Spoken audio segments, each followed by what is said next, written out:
Jim Jones demanded loyalty. He controlled everything.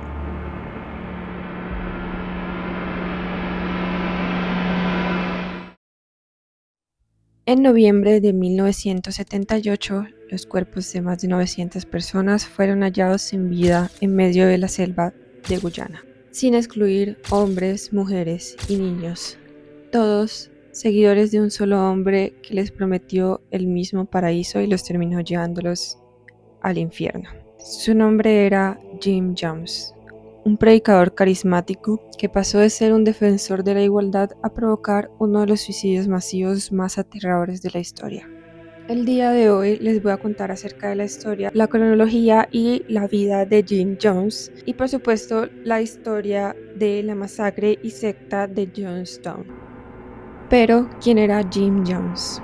Jim Jones nació el 13 de mayo de 1931 en la comunidad rural de Crete, Indiana. Fue el hijo de James Thurman Jones y Lynetta Putman. Jones tuvo una infancia influenciada por la religión y la política. De niño, Jones había desarrollado el deseo de ser predicador y comenzó a practicar las predicaciones en privado. De hecho, esto me hace recordar mucho a los niños predicadores, así que pondré uno para ejemplificarlo.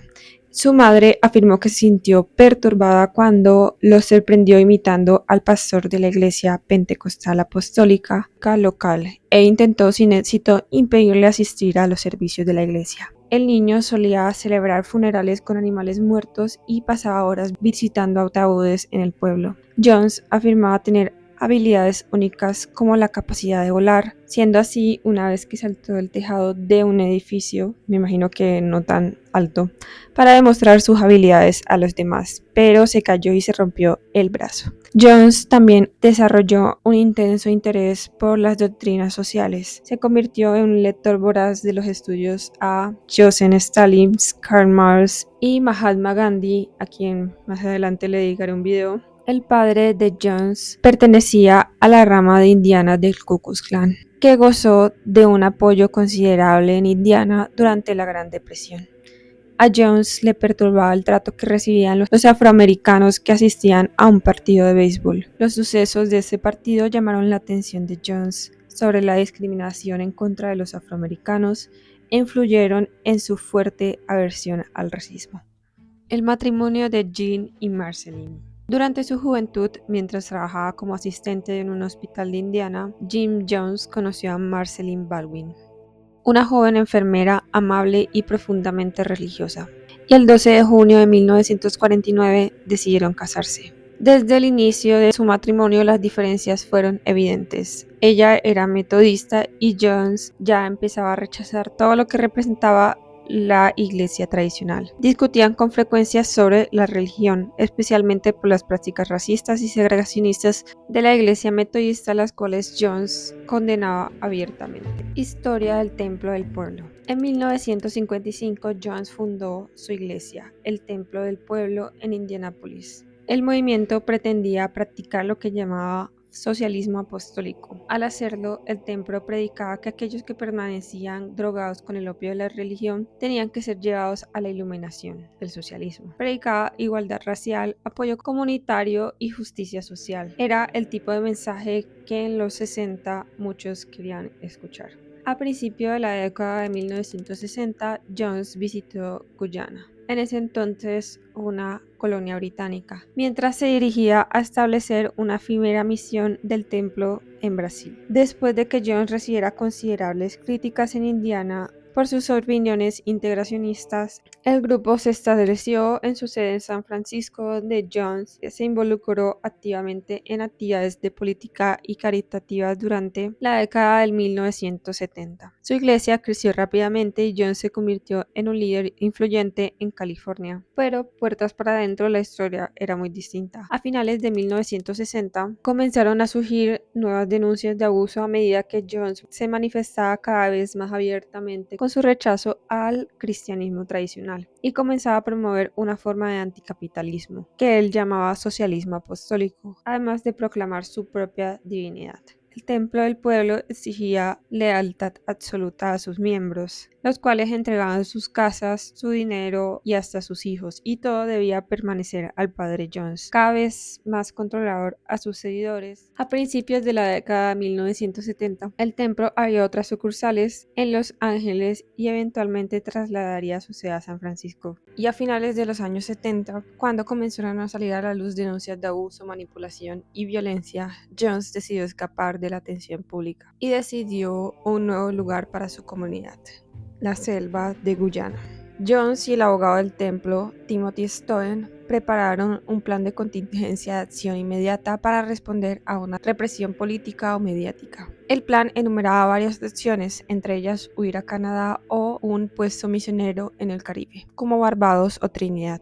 Para su puesto misionero en el Caribe, el templo eligió rápidamente Guyana, en parte debido a las propias políticas socialistas del grupo. El ex miembro del grupo, Tim Carter, declaró que las razones para elegir Guyana, un país socialista de habla inglesa con un gobierno que incluye líderes negros prominentes, ofrecía a los miembros negros del templo un lugar pacífico para vivir. En octubre de 1973, los directores del templo aprobaron una resolución para establecer la misión agrícola allí. Jones creía que Guyana era lo suficientemente pequeña, pobre e independiente como para obtener fácilmente influencia y protección oficial. Jones llegó a un acuerdo para garantizar que Guyana permitiera la migración masiva de los miembros del templo. La cantidad relativamente grande de inmigrantes en Guyana desbordó la pequeña infraestructura migratoria del gobierno, en un país donde los migrantes habían superado en número a los locales. 500 miembros comenzaron la construcción de Johnstown, del cual el templo animó a más a mudarse al asentamiento. Los procedimientos de migración guyanenses se vieron comprometidos para inhibir la salida de los desertores del templo y restringir las visas de sus opositores. Jones no solía permitir que los miembros salieran de Johnstown sin su permiso expreso y previo. Jones viajó a Guyana para reunirse con Burhan y el ministro de Asuntos Exteriores guyanés Fred Willis. En dicha reunión acordó transmitir al Departamento de Estados Unidos el mensaje de que Guyana quería mantener una puerta abierta a la cooperación con Estados Unidos. En verano de 1977, Johnson y varios cientos de miembros del templo se mudaron a Johnstown para escapar de la creciente presión de las investigaciones de los medios de comunicación de San Francisco. Jones se fue la misma noche en que un editor de la revista The New West les leyó un artículo que sería publicado por Marshall Kilduff, detallando las acusaciones de abuso por parte de los antiguos miembros del templo. Después de la migración masiva, Johnstown quedó superpoblada. La población de esta era poco más de alrededor de 900 habitantes en su pico en 1978. Muchos miembros del templo creían que Guyana sería como Jones prometió, un paraíso o una utopía. Sin embargo, después de la llegada de Jones, la vida en Johnstown cambió significativamente. Las entretenidas películas que los colonos habían visto fueron canceladas, en su mayoría a favor de cortometrajes de propaganda soviéticas y documentales sobre problemas sociales estadounidenses. Las exigencias burocráticas tras la llegada de Jones agotaron los recursos laborales para otras necesidades. Los edificios se deterioraron y la maleza invadió los campos. Los estudios escolares y las clases nocturnas para adultos se concentraban en discusiones de Jones sobre la revolución y los enemigos, con lecciones centradas en las alianzas soviéticas. Durante los primeros meses, los miembros del templo trabajaron 6 días a la semana, desde aproximadamente las 6:30 de la mañana hasta las 6 de la noche, con una hora para almorzar. A mediados de 1978, después de que la salud de Jones se deteriorara y su esposa comenzara a administrar mal las operaciones de Johnstown, la semana laboral se redujo a 8 horas diarias durante 5 días a la semana. Después de terminar la jornada laboral, los miembros del templo asistían a varias horas de actividades en el pabellón central del asentamiento, incluyendo clases sobre socialismo. Esto también concordaba con las prácticas del pueblo de someter gradualmente a sus seguidores a sofisticadas técnicas de control mental y modificaciones de conductas tomadas por Mao Zedong y Kim Il-sung. A pesar de tener acceso a unos $26 millones a finales de 1978, Jones también vivía en una pequeña casa comunal, aunque vivía menos personas allí que en otras casas comunales. Los niños generalmente eran entregados al cuidado comunitario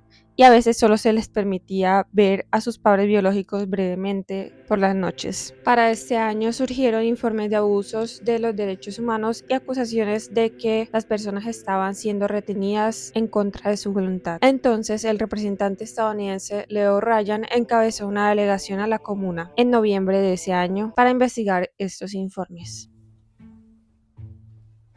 La paranoia y el abuso de drogas de Jones aumentaron ya estando en Guyana, que temía una redada del gobierno a la comuna, alegando la preocupación de que la comunidad no pudiera resistir un ataque. Dirigió frecuentes mensajes a los miembros del templo sobre la seguridad de Johnstone, incluyendo declaraciones de que los agentes de inteligencia estadounidense conspiraban con cerdos capitalistas para destruir el asentamiento y perjudicar a sus habitantes. Después del trabajo, cuando surgían supuestas emergencias, el templo a veces celebraba lo que llamaba Jones Noches Blancas. Durante estos eventos, Jones gritaba alerta, alerta, alerta por los altavoces de las torres del templo para reunir a la comunidad en el pabellón, que entonces estaban rodeados de guardias armados con pistolas y ballestas. En varias ocasiones, Jones ofreció a sus seguidores 4 opciones: intentar huir a la Unión Soviética, cometer un suicidio revolucionario, quedarse en Johnstone y luchar contra los supuestos atacantes, o huir a la selva. En al menos 2 ocasiones durante las Noches Blancas, tras alcanzarse una votación sobre un suicidio revolucionario, se ensayó un simulacro del suicidio colectivo. Un simulacro duró 6 días, conocido como el asedio de los 6 días. El templo habría recibido envíos mensuales de media libra de cianuro desde 1976, después de que Jones obtuviera una licencia de joyero para comprar el producto químico, supuestamente para limpiar oro. Pero antes de continuar, es necesario entender quién fue Tim Stone, o mejor dicho, quién fue el hijo de este, porque su historia se convirtió en una pieza clave de los acontecimientos que marcarían el destino del templo del pueblo.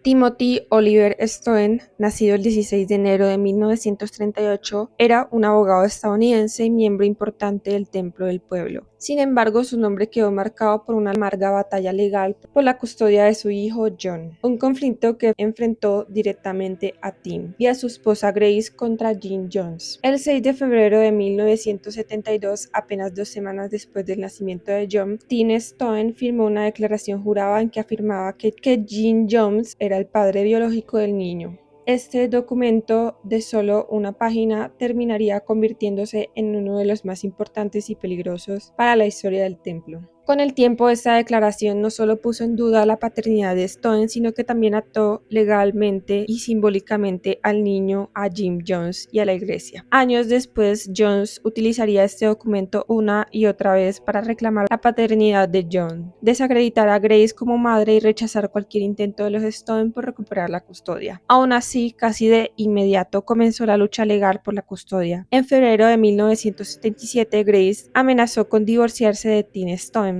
Ante el temor de que el conflicto se hiciera público, Jim Jones decidió enviar a Stone a Johnstone para mantenerlo bajo control. Tim abandonó su cargo como asistente fiscal del distrito y comenzó a trabajar en Guyana, tanto en Johnstone como la sede de Georgetown, la capital de Guyana. Sin embargo, los miembros del grupo desconfiaban de él y lo solían vigilar en secreto y solían revisar sus cosas. Menos de un año después, Stone también abandonó el templo y regresó a San Francisco y se unió a Grace, su esposa, en la batalla legal por su hijo. A partir de ese momento se convirtió en el principal enemigo de Jim Jones. En septiembre de 1977, Tim y Grace Stone se enfrentaron al templo en un tribunal de Georgetown para exigir que se explicara por qué no se les devolvía a su hijo John, que entonces tenía 5 años. Días después se emitió una segunda orden para que las autoridades pusieran al niño bajo custodia protectora. El miedo a ser declarado en desacato llevó a Jim Jones a tomar una serie de decisiones extremas. Organizó un falso ataque con francotirador contra sí mismo y dio inicio a lo que se conocería como el asedio de los 6 días, un evento que aumentó la paranoia dentro de Johnstone y acercó más al grupo a su trágico final. Esta es la primera parte. En un par de días montaré la siguiente parte, donde contaré el antes, durante y después del suicidio que provocó esta secta.